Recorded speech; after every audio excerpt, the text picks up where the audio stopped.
Hi guys, removing FRP tsaka unlock pattern code password sa all do cube. So i-remove natin yung password. Ayan. So ito yung drivers niya is PRD. So ayan. So ongoing siya. So removing password tsaka FRP. So yun lang. Salamat.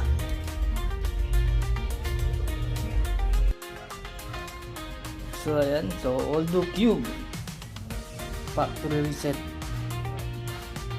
Okay. So ayan o.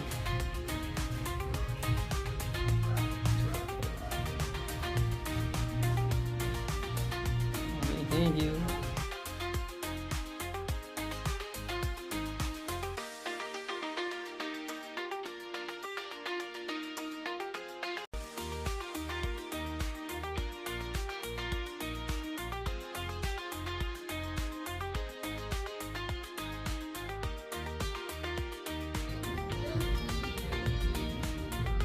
Aldo Cube flashing for FRP lock.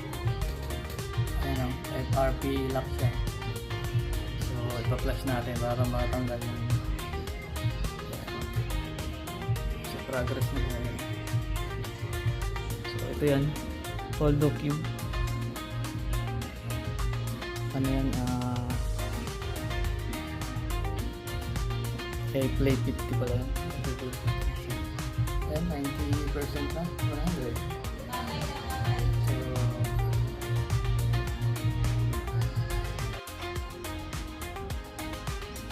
Aldo Cube tablet with flashing FRP unlock.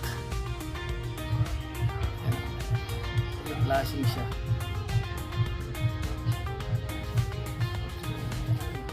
So, Aldo Cube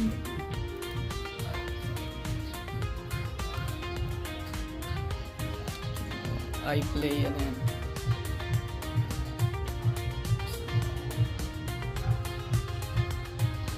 Wait lang natin matapos.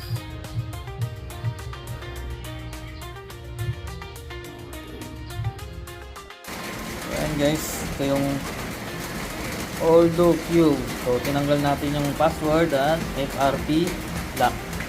Ayan na siya guys. Wala na siyang FRP. Ayan. Okay na natin siya. Aldo Cube. Ito yung ano niya. Model niya. iPlay 50. Ayan. iPlay 50. Okay. Thank you.